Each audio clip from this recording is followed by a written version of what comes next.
अल्ताफ जीता जागता उदाहरण है। 7 बार फेल होने के बाद 8वीं बार इन्होंने नवाबगंज का नाम रोशन किया। अरान के पिता सब्जी बेचते हैं और नवाबगंज में सब्जी का फल लगाते हैं और अरान ने घर पे रहकर पढ़ाई की है। डॉक्टर साहब बुशरा की जो फैमिली है वो डॉक्टर्स की फैमिली है। मतलब इनका भाई जो है वो डॉक्टर है, इनकी बड़ी बहन 2022 बैच की डॉक्टर है। कि ये जो एमबीबीएस में सिलेक्शन हो रहे हैं ये अमीर लोगों के बच्चों के नहीं हो रहे हैं, ये मध्यम परिवार के बच्चे हैं जिनके माता पिता कड़ी मेहनत करके अपने बच्चों को पढ़ाने का कार्य कर रहे हैं। नवाबगंज में नीट का एग्जाम पास करने वाले सभी बच्चों को आज सम्मानित किया गया है।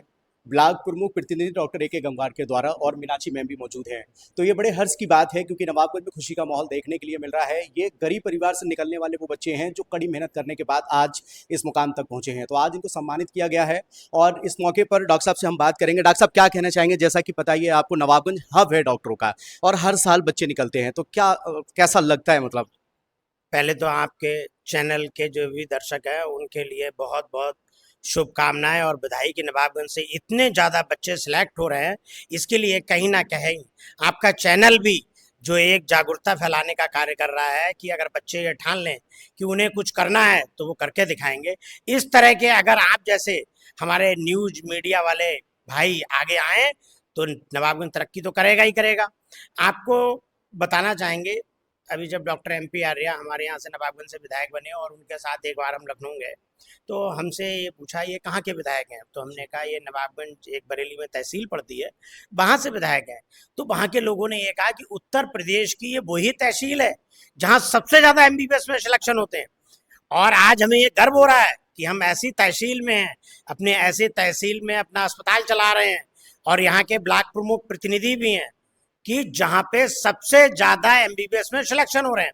और सबसे बड़ी बात तो ये है कि ये जो MBBS में सिलेक्शन हो रहे हैं ये अमीर लोगों के बच्चों के नहीं हो रहे हैं, ये मध्यम परिवार के बच्चे हैं जिनके माता पिता कड़ी मेहनत करके अपने बच्चों को पढ़ाने का कार्य कर रहे हैं और वो बच्चे भी अपने माँ बाप के सपनों को आगे बढ़ाने का कार्य कर रहे हैं, अपनी तहसील जिले और देश का नाम रोशन करने का कार्य कर रहे हैं। पहले तो मैं सभी बच्चों को शुभकामनाएं प्रेषित करती हूं और जिन बच्चों का सिलेक्शन नहीं हो पाया है उनके लिए बोलती हूं, जिस तरह चींटी पहाड़ पे बार बार चढ़ती है और अपना खाना लेके जाती है और बार बार गिरती है पर वो हार नहीं मानती है और अपने खाना चढ़ती भी है और अपना खाना अपने बच्चों तक पहुंचाती भी है।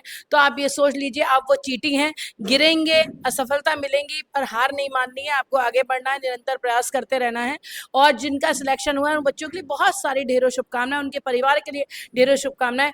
पहले तो सबसे पहले मैं थैंक यू करना चाहूँगा सर का और मैम का जिन्होंने हमें सम्मानित किया। बहुत खुशी की बात है आज हमारे लिए, हमारे माँ बाप के लिए, जिस तरीके से आज हमें यहाँ बुलाकर सम्मानित किया गया है। और मैं आने वाले बच्चों से भी यही कहूँगा कि किसी को हार नहीं माननी है। मैंने भी 7 बार फेलियर के बाद सफलता हासिल की है, तो अपने साथ वाले बच्चों से यही कहूँगा कि हार नहीं माननी है, मेहनत करती रहनी है और अपने सीनियरों से टच में रहें, उनसे गाइडेंस लेते रहें कि कहाँ मिस्टेक हो रही है, बहुत हेल्प मिलेगी। चलो अरान क्या कहना चाहेंगे?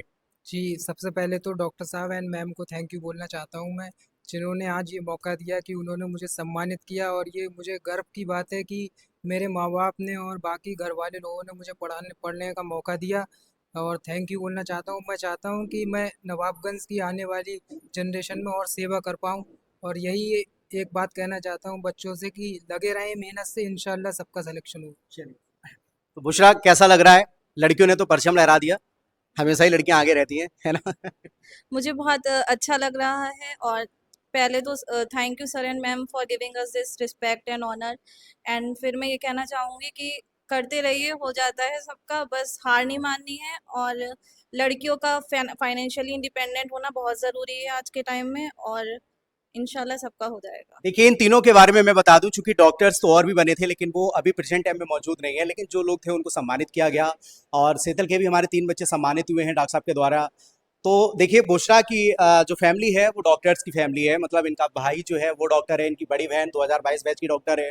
और अरान को मैं थोड़ा सा बता दूं, अरान के पिता सब्जी बेचते हैं और नवाबगंज में सब्जी का फल लगाते हैं और अरान ने घर पे रहकर पढ़ाई की है। डॉक्टर साहब बहुत बड़ी बात है, इनका एक रूम है और उस रूम में ही नोट्स वगैरह सब चिपके हुए हैं। मैंने वो रूम देखा था और घर पे रह के इन्होंने पढ़ाई की। शायद सेकेंड अटेम्प्ट में आपका हो गया ना?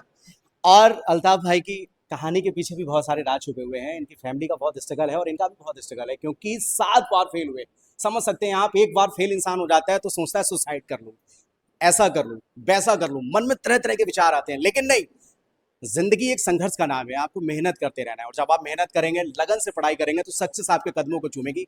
अल्ताफ जीता जागता उदाहरण है, 7 बार फेल होने के बाद 8वीं बार इन्होंने नवाबगंज का नाम रोशन किया है। तो बड़े गर्व की बात है कि हमारे नवाबगंज की ये वो जमी है, ये वो बच्चे हैं जो इस जमी पर रहकर मेहनत करके अपने घर वालों का और नवाबगंज का नाम रोशन करते हैं। तो इनकी इस कहानी को लेकर, इनकी इस सफलता को लेकर आप क्या कहना चाहते हैं, तो प्लीज हमें कमेंट करके जरूर बताइएगा। अगला नंबर आपका हो सकता है और मैं आपका भी इंटरव्यू ले सकता हूं, बस आपको नवाबगंज का नाम रोशन करना है, आपको भी इस तरह चमकना है। देखते रहिए बरेली मिरर। जय हिंद दोस्तों।